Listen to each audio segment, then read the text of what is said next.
Olá a todos e sejam bem-vindos a mais um vídeo.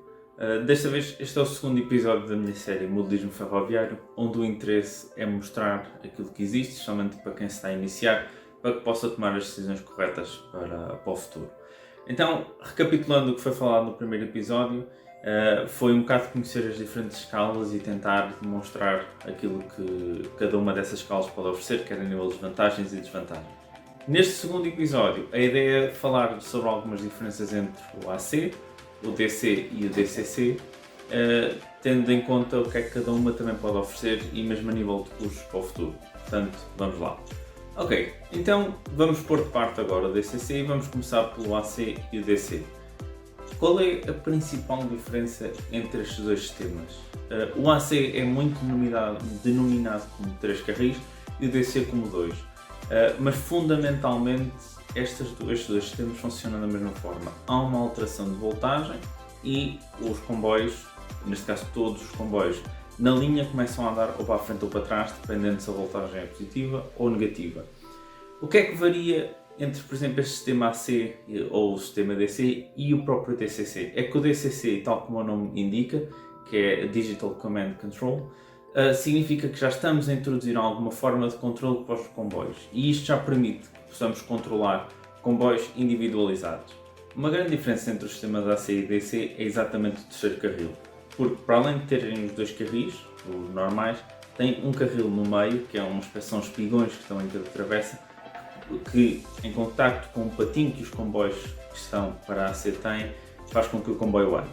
Ora, isto também cria incompatibilidades entre o AC e o DC, dado que comboios AC, com rodas AC, causam curto-circuito em DC, porque em DC as duas vias têm polaridades diferentes, enquanto que em AC as duas vias têm a mesma polaridade e só os espigões é que têm polaridade diferente.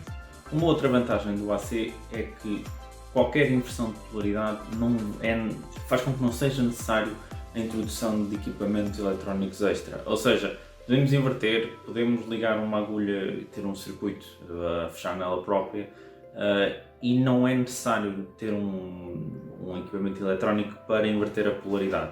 No caso do DC, isso é necessário. Porém, o DC tem uma vantagem muito grande que é mais realista porque não tem um terceiro carril no meio. Isto faz com que, a nível fotográfico, mais facilmente se conseguem tirar fotografias mais realistas com carris DC do que propriamente com AC. Agora falei apenas da variação de voltagem para os comboios andarem, porém estes sistemas começam a ficar cada vez mais obsoletos, apesar de serem os primórdios do modelismo ferroviário, ainda há muita gente que usa. Hoje em dia a aposta é muito virada para os comandos digitais, o DCC, e isso também traz muitas vantagens e algumas desvantagens.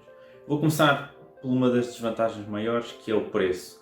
Tudo que seja DCC ou já equipado a nível DCC é por norma muito mais caro. Mas aqui podemos estar a falar de apenas 20, como podemos estar a falar de 200 ou 300 euros. Porque já depende se tem som, se tem fumo, como é que está as sincronizações do fumo com o som. Isto são funcionalidades que só é possível digitalmente, ou seja, através de um comando. E aqui é uma das maiores diferenças, e isto também passa por uma vantagem. Enquanto no AC e no DC é praticamente impossível colocarmos som ou fumo nos comboios, no DCC pode-se colocar som, pode-se colocar fumo. Tem uma outra vantagem, pode-se controlar cada comboio separadamente. Podemos meter a andar um comboio, deixamos-lo andar e estamos a controlar outro completamente sem que uma operação de um afete o outro.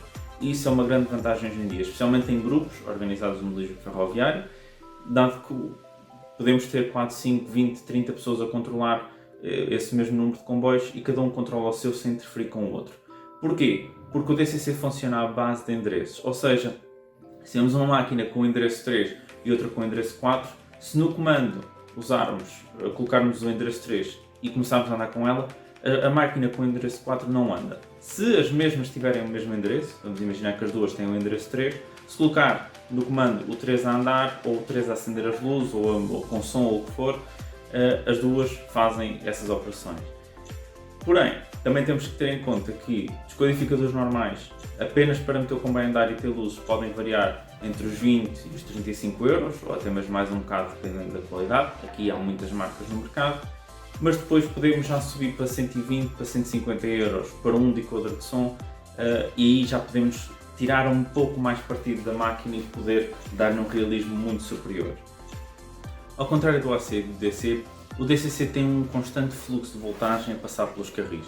Isto faz com que nós possamos parar um comboio na via, ele tem as luzes ligadas ou tem o som ligado, pegamos, mudamos o endereço e começamos a andar com outro comboio, mas o comboio que nós acabamos de parar continua com o som e com as luzes ligadas. E se nós depois quisermos é só voltar a esse endereço e mandar desligar. Porque, ao contrário do AC e do DC que apenas variamos a voltagem, no DCC o que varia é a frequência. Como isto também é um tópico bastante complicado, eu deixo um link na descrição do vídeo onde podem consultar, onde podem perceber como é que essa variação de frequência ocorre e porque é que o DCC permite exatamente ter mais funções ou ter som e assim. Então, de forma a concluir o vídeo, vou recapitular o que eu acabei de dizer. O AC tem a nível de vantagens ser muito mais prático e praticamente não ter curtos-circuitos com inversões de polaridade e não ser necessários extra equipamento.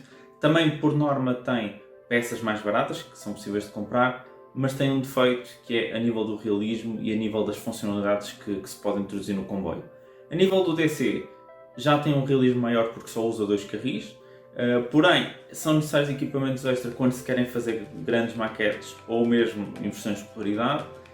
A nível de custo de material já podem subir um bocado porque muitas vezes, ou hoje em dia, tudo o que é DC passa a ser possível também digitalizar para DCC.